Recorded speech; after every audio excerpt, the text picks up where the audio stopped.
You're good. All right, good morning. Good morning, everyone. Good to see you. Yeah, I'm on. Yep. Good morning. Thank you all for getting up, coming out this morning.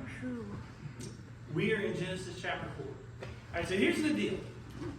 Here's what I need you all to do.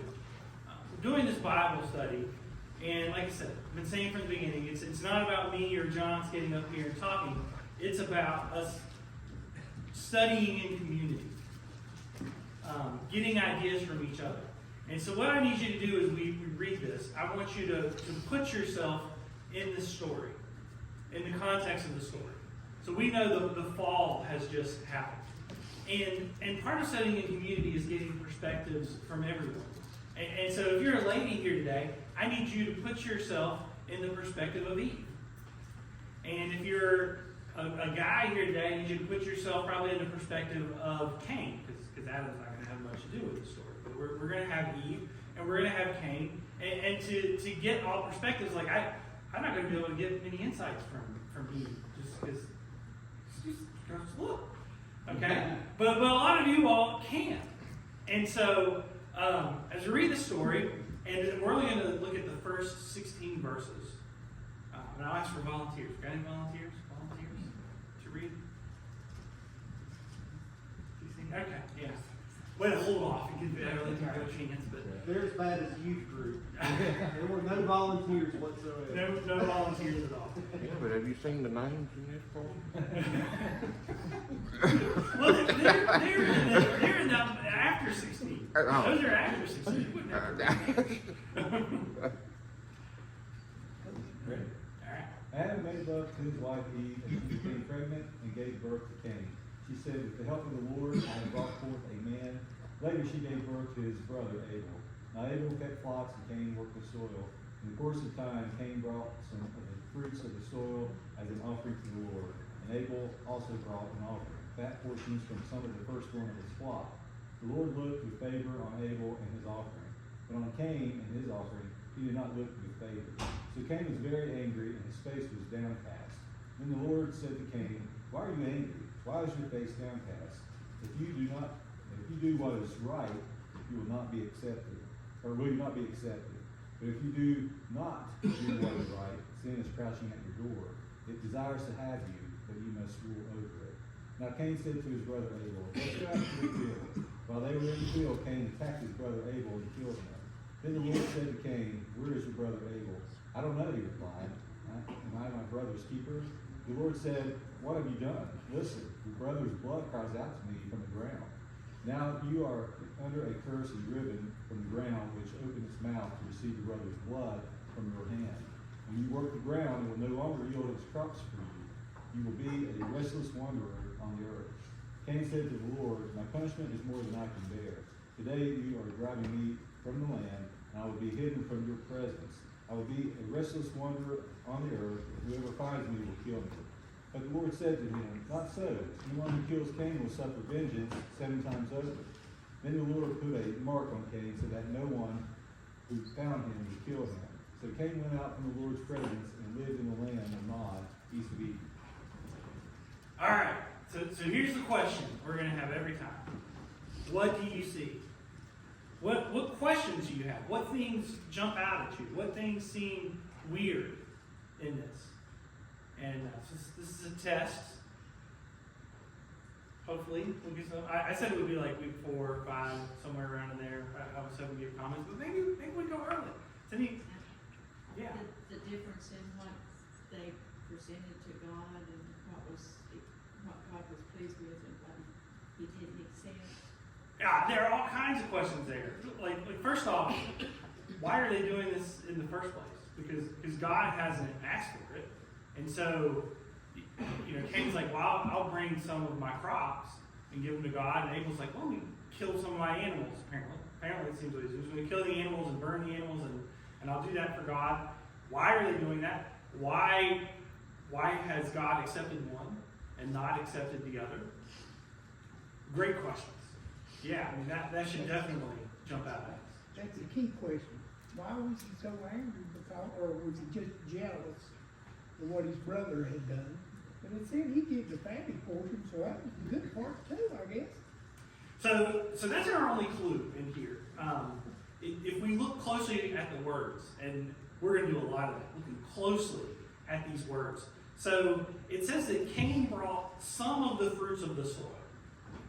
Some of the fruits of the soil. Abel also brought an offering, fat portions from some of the firstborn. So we get these two things, fat portions, firstborn. And in their world, fat is best. You slaughter an animal, the fat and kidney fat. Okay, it's probably the best thing, the best part of that cow, kidney fat, is what they're going for. And then they're going for organs, and then they're going for the fattiest cuts. And they're, how many people in here, if I gave you a choice between a ribeye and a tenderloin, who's going for the ribeye? I get a hand with Johnson. This is how it's going. How many of you are going for the tenderloin?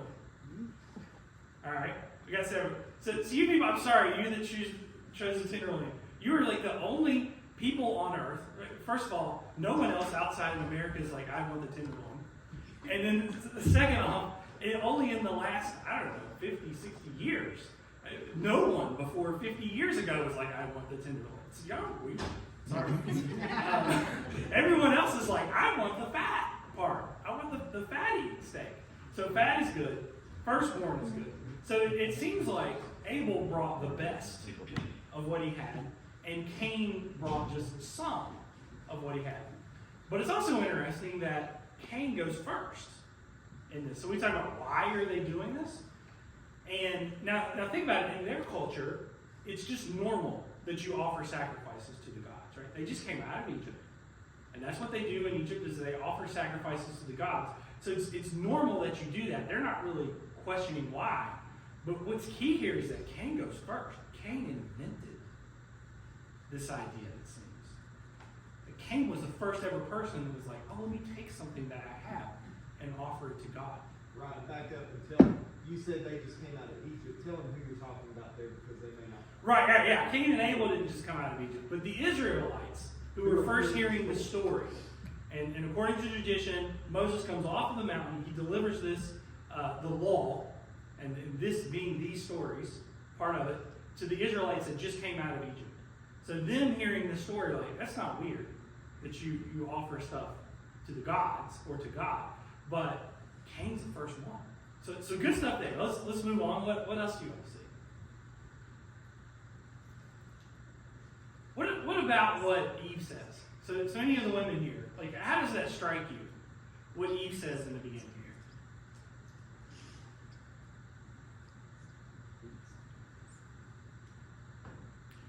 So I'll tell you what the Jews have noticed. I wouldn't really notice. Like I said, I keep getting the insights from Eve. But what's happened in the last story is that Adam is just, it's the first time he gets in trouble, what does he do? He takes Eve and he just shoves her under the bus. Exactly. And so imagine how she might be feeling about him. And then maybe like the most surprising thing is like, oh, they had a child. Huh. There must have been some time that passed between these two stories. But then she says, with the help of the Lord, I have brought forth a man. Almost sort of like, hey, look what me and God did over here. And so it's not clear to us exactly how much that is, but that is something that has jumped out to observers of this. And I think probably if you brought a female perspective to this, would jump out at this like, hey, she's throwing some shade at Adam here. All right. I'd say it's also a statement of faith in the Lord also. Absolutely. Because we would say anytime a husband and wife come together, you can talk about the product of their love, but you can also say God blessed them with a child. I mean, if you see what I'm saying? And think about this as the first child. Right. This is the first child that has ever been born. And she seems to, and this is the other side. Some people say she's throwing shade at him. Other people just say that, like, think about this is the first child. And she's like, look what has happened. There is another human being. And who am I attributing this to? You know, God. Yeah, of course we did something 9 months ago, and then look at what God has done to bring forth the child. So that's the other side of this. Yeah, good stuff. Anything else? Anything else that jumps out as weird? Cain's angry. He's angry. Yeah, and now I want you to notice the words of what it says about God's reception of these offerings. The Lord looked with favor on Abel and his offering, but on Cain and his offering, he did not look with favor. So it's not like God was upset with Cain. It's just that he saw Abel's and he was like, yes, that's what I'm looking for. And he saw Cain's and he was like, eh. You know, it didn't say it wasn't angry. He didn't disdain it. He was not pleased. He was not excited by what Cain brought. And then Cain's reaction to this is that he gets angry. And now the other thing that I find weird, and it's in the next verses, let's just read. Then the Lord said to Cain, why are you angry? Why is your face downcast? It's the same question God has. Why would you be angry? If you do what is right, will you not be accepted? And in the Hebrew, this idea is, if you do what is right, lift up. So he is down. If you do what is right, lift up. And so God is saying, like, just do better next time. You're angry. Stop being angry and just do the right thing. Look at what your brother did. Find out what's wrong. Find out what you need to do better and do that, and things will be fine. And then there's this statement. If you do not do what is right, sin is crouching at your door. It desires to have you, but you must rule over it. And you say, what does that even mean? If you do what is wrong, sin is crouching at the door. So, but if you do what is wrong, isn't that sin? So if you do what is wrong, if you sin is crouching at the door. And then it says, it desires to have you. What is that? Sin desires to have Cain? We think of sin as it's something you do. It doesn't have desires. It doesn't want things. Why does sin desire to have him? And then this last statement, but you must rule over it. That's a weird, in most Christian theology, that hey, you can't rule over your sin. Everyone's going to sin. But God tells him he must rule over it. This is going to end up being a key verse for us. But before we look at that, I want to just kind of step back a bit, because this story is kind of similar to the story we just told. And you probably noticed that just on the surface. It's like, okay, well, somebody sins and then they get punished, right? That probably jumps out at everyone. But it turns out, and I worked up a slide for us here, if the deeper we look, the more similar these stories are going to be. So in chapter 3 and verse 9, God asks Adam, where are you? In Genesis 4 in verse 9, God asks Cain, where is Abel? Then in verse 13, God is going to ask you, what have you done? He asks the same question to Cain. And then you can look at the curse that happens. What is Adam's curse? He's going to have difficulty farming. What is Cain's curse? He's not going to be able to farm at all. He can farm, but he's not going to get any fruits out of it. Then, at the end of the first story, God makes clothes, which is a beautiful part we didn't talk about last time, is that they have just sinned. God meets them where they are and gives them what they need at that time. And then he does the same thing for Cain. Cain is afraid that he is going to be killed. And God puts a mark on him to protect him. And then those are just like right in a line as you go down the story. Then there's this other thing that Adam hides from God, which happens in the beginning of the story. And then at the end of the story, Cain is hidden from God, he says in verse 14. So these stories are not just like similar, they're almost like the same story. It's almost like you took a Mad Lib of a story. Anybody know what Mad Libs are, okay? And it's like you wrote in different things for the person, the sin, and then it's like the same story. But I want to back up even further from that and look at these three stories all together.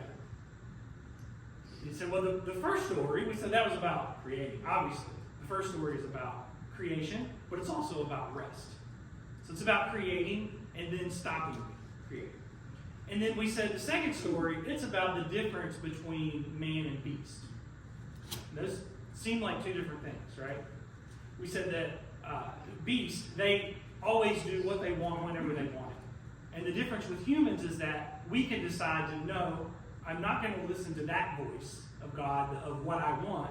I'm going to listen to the voice of God that says what I should do. That's the difference between humans and beasts. But isn't this second story also kind of about creating? What? I don't know. Well, let's look at the curses in the second story. God curses woman, and how does he curse her? What is cursed?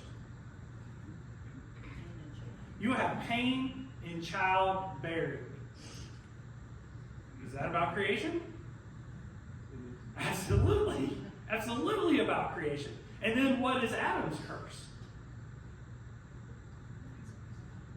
You're going to have difficulty in farming. It's going to be hard. Is that about creation? It's absolutely about creation. He curses their creation. And then we talked about, well, what kind of tree is this anyway?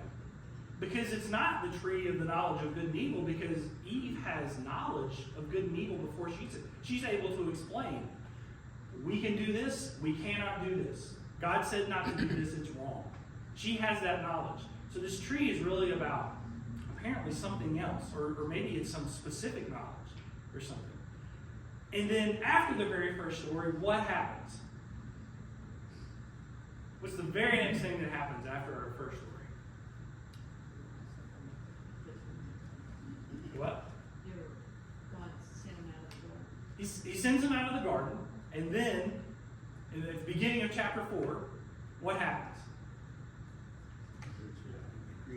They create a child. And what did we say was really weird about this second story that keeps coming up over and over again? At the beginning, it's like, oh, naked. And then naked keeps coming up over and over again. I ate the fruit, and I knew I was naked. And so what it seems like happens is that they eat this fruit, and they look at each other, and they're like, oh, we could, and then there would be a baby. And they're terrified of it. And then, guess what? It doesn't get fixed by putting on fig leaves. They put on fig leaves, and he looks at me and he's like, it didn't help.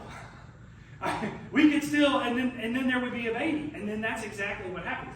And actually, if you look at Adam and Eve after the story, what is their role? What do they do after the story? They don't do anything. They create 3 kids. That's the only time they're going to show up after this. So we have this first story where they eat of this tree, they realize that they're naked, and then they have kids. It seems like this tree is what allowed them to realize that. And like I said, they're terrified, which doesn't seem exactly like the right reaction. I mean, this tree was desirable. There's certainly desire in that. But just imagine, like, you had no idea whatsoever, and then it hits you all at once. They're terrified of it. They're terrified of what this means.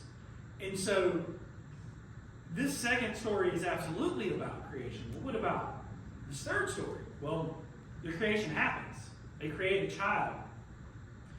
And she says, with the help of the Lord, I have brought forth a man. And she calls him Cain. It's a bit weird if we're looking at the words, because most of these stories where there's a child, it's going to say, and they named him. It doesn't happen here. It just says, he is Cain. And the word Cain means to acquire. So Cain is all about acquiring. And we find out what kind of acquiring he's about. He is all about acquiring food, through planting, through tending the garden. He is about acquiring food, which was exactly what both Adam's job and then what Adam's curse is about acquiring food. So this is about creation. And so let's get to what these offerings. Why does God not like Cain's? And it's probably a bit difficult to see, but I will tell you what the Jewish sages. So the Jewish sages that studied this 100 times more than what we have studied it, they came to this conclusion that apparently Cain decides, hey, I can use God. God is the one that controls the rain. He controls the sun. And I'm trying to grow stuff here, and I can't grow anything if it doesn't rain. I can't grow anything if the sun doesn't shine. And this whole act of putting a seed in the ground and it growing into a crop, and that's kind of mysterious anyway. God is in control of this. What if I bribe him? What if I go to God and say, hey, God, let me give you a gift. And so that maybe you will bless my crops.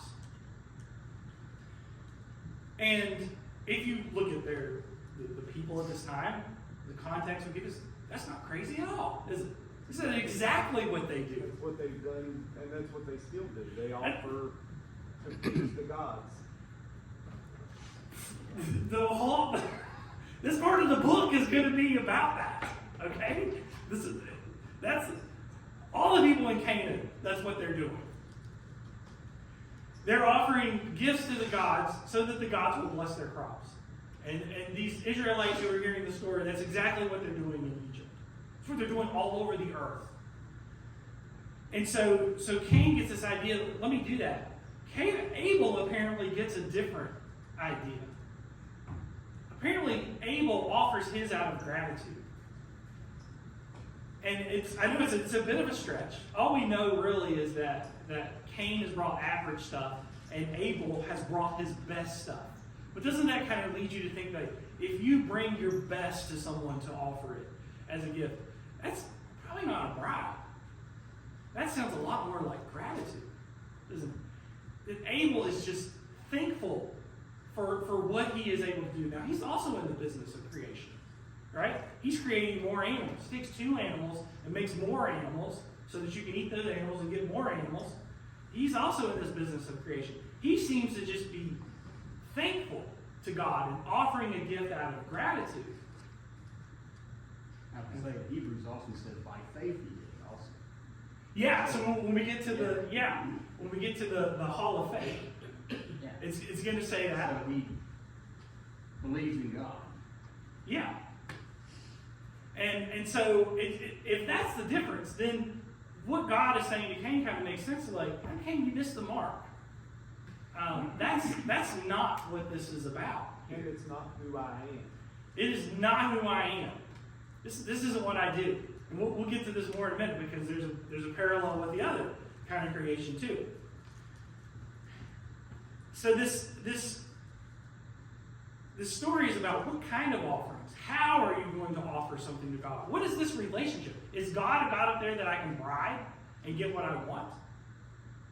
Or is God a God up there that I should be thankful to him because he just wants to? Did we learn that in the first story? He just wants to give us good things. He made this creation. He was thrilled with it. He said, it's good. And he put all of these things here that we need. And then he made man and woman and he put them in this perfect garden. God just wants to give us things. We don't need to bribe him to give us good things. And by the way, there's something else that's different about this God. He doesn't need the things. He is not one of many gods that's up here competing with the other gods. And we see that in their stories, right? That if I can get my people to do more for me, if they will give more outlandish gifts, then I can look at the other gods over here and say, hey, look how good my followers are. No, he's the only one up there. He made all of these animals, and he does not need you to slaughter one and put it on a piece of stone and light a fire under it to burn it. It does nothing for God. But he does want our gratitude. And that brings us to our next slide, to this verse. In Genesis 3, God tells Eve, your desire will be for your husband, and he will rule over you. And we talked about that word desire. Desire entered the story when she looked at the fruit on the tree and said, hey, this fruit is desirable. Remember, it was pleasing to the eye, and it was good for food. That's what God said about it. And then she comes along and says, it's pleasing to the eye, it's good for food, and it's desirable for gaining knowledge. And it turns out that this word desire is not the same word. It's translated the same in English, but it's not the same word in Hebrew. And in this verse, in the first verse, you think, like, well, it could be. Your desire, you desire your husband. When we look at it in the second verse, which is in chapter 4, his sin desires to have Cain. Well, now that seems like a different word, right?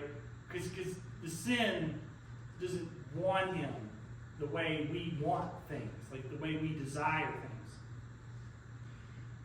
And so it turns out, again, the sages have looked at this and they've said, well, man, when he wants a woman, he's got to go get something that he's lost. What did Adam lose when he created Eve? Loses a rib. And so when man goes to get a woman, he's got to get back something that he needs, something that he has lost. The woman was made as a whole being.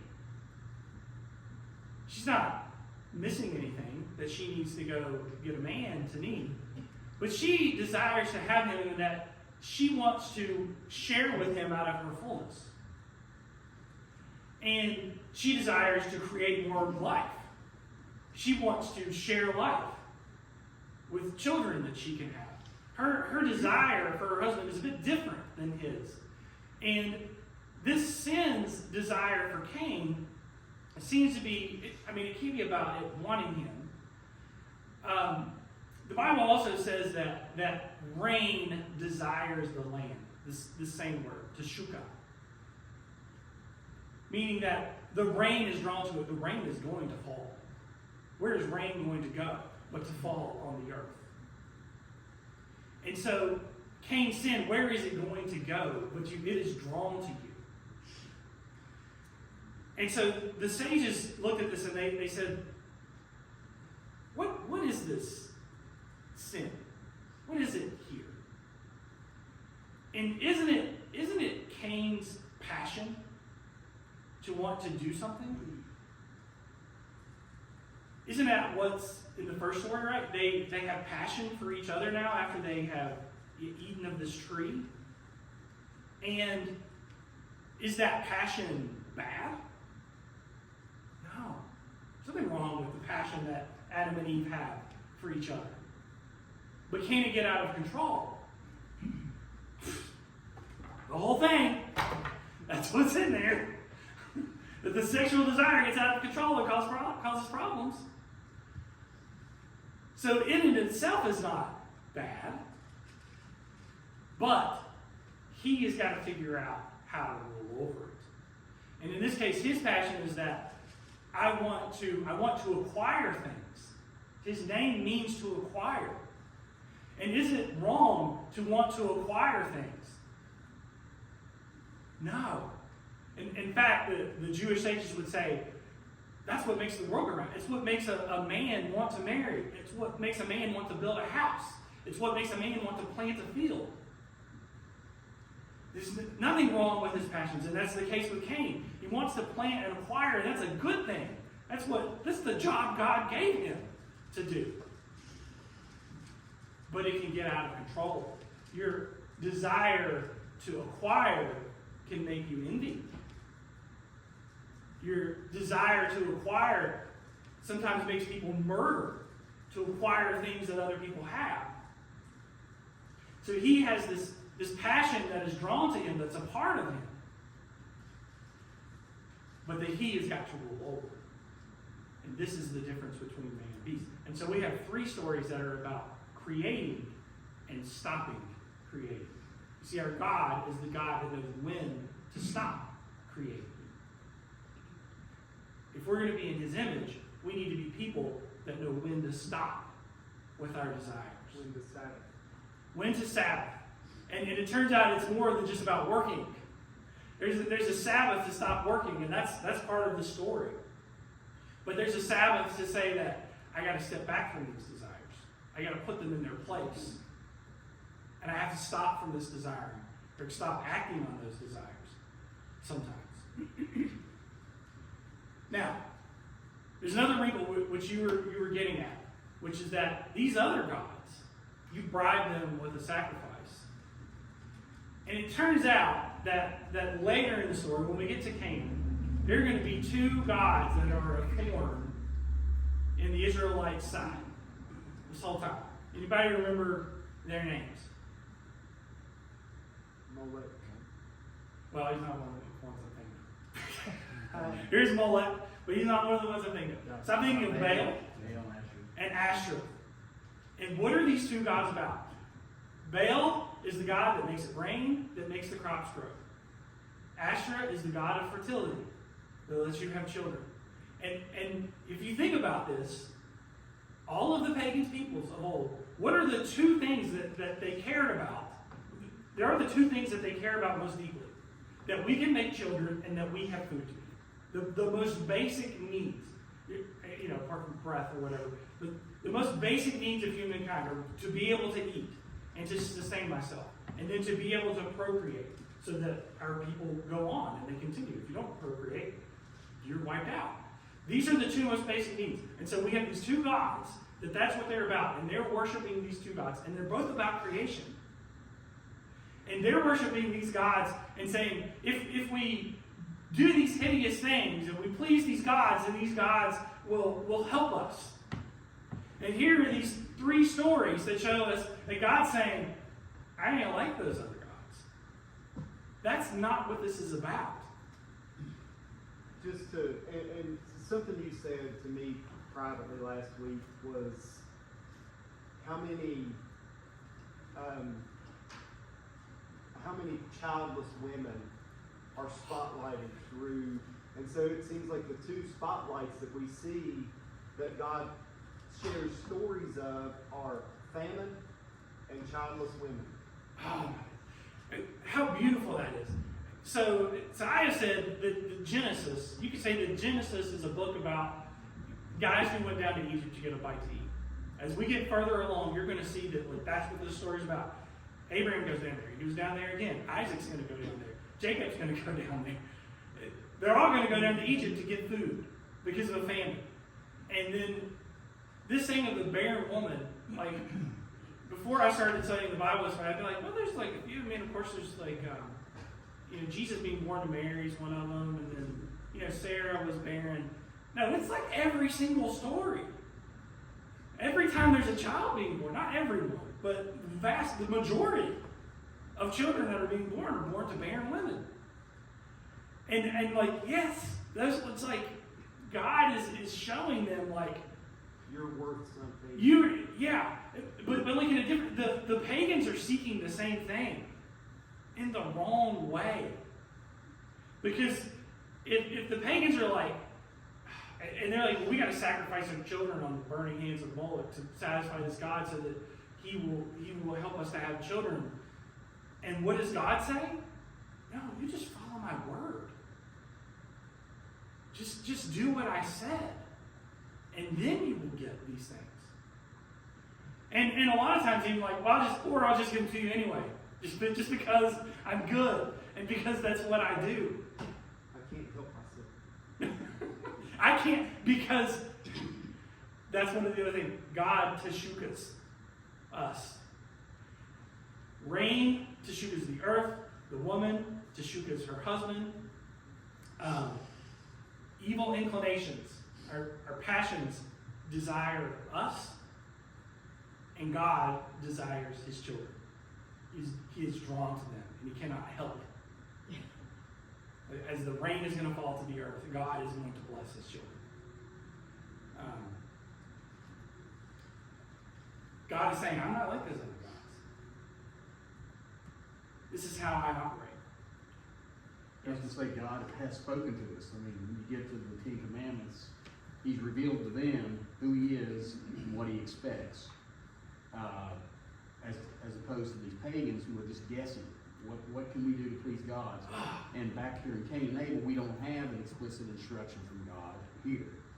But we do throughout the Bible where God reveals Himself to us. Such a good point, because I was thinking about this earlier. Like, how did they figure out that they're going to sacrifice? Where do they get their instruction from? They get it from the priest. Okay, and what are the priests doing? But saying like, oh, I think we need to do this. Oh, like that didn't work. Let's do this.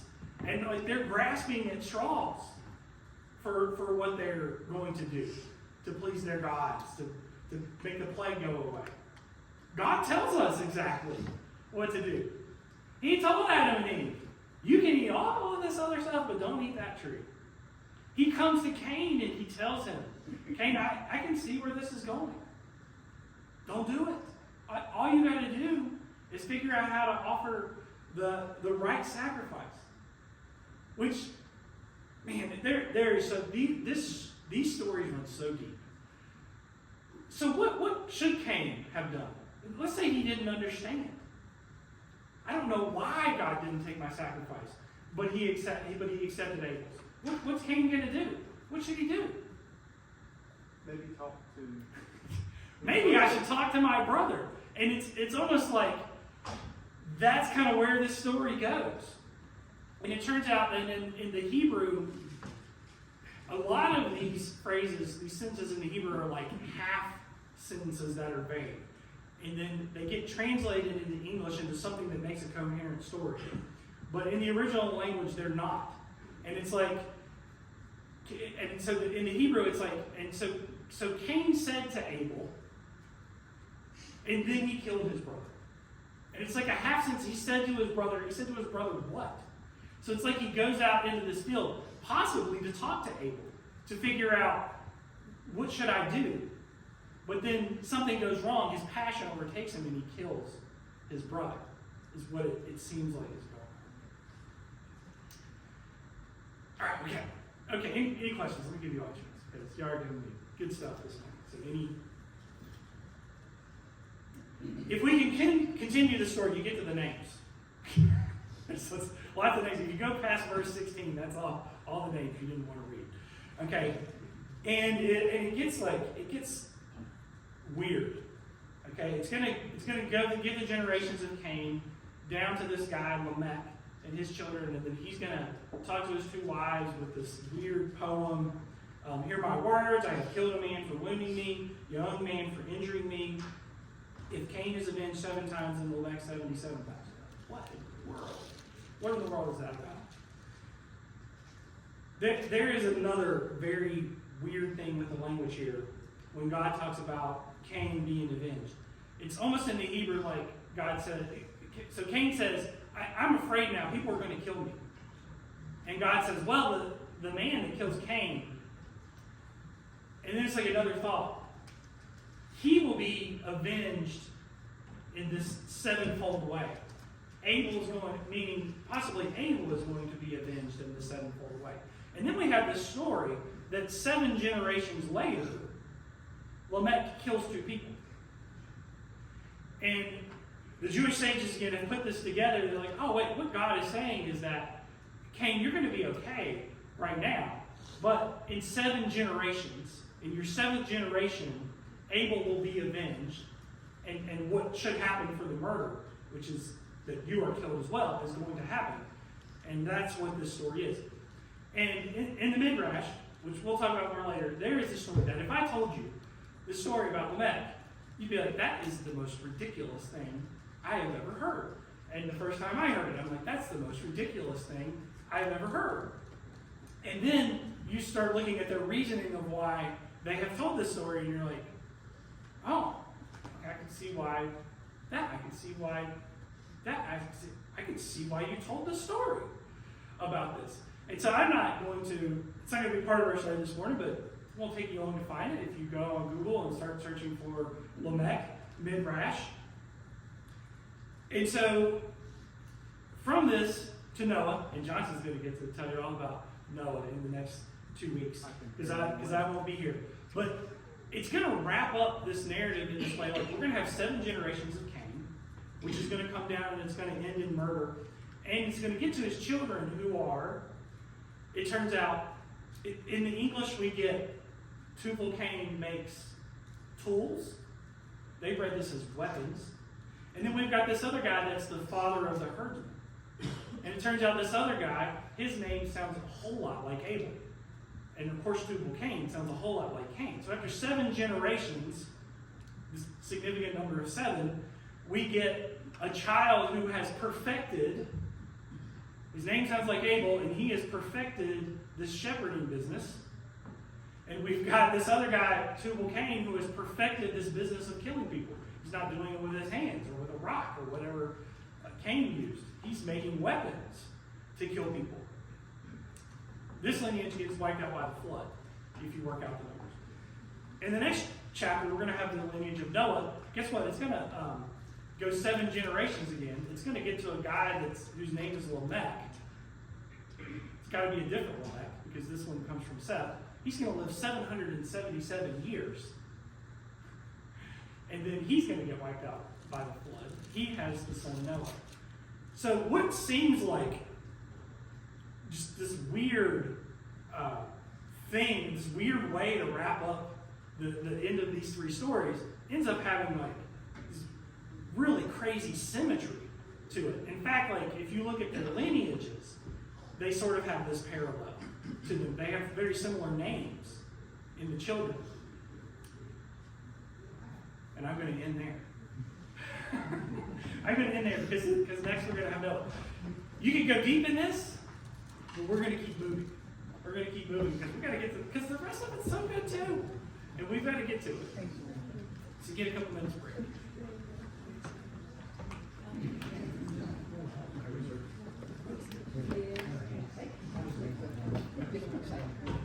We got a couple minutes, Mark. So here's the other thing. Cain is afraid he's going to get apparently it's other things.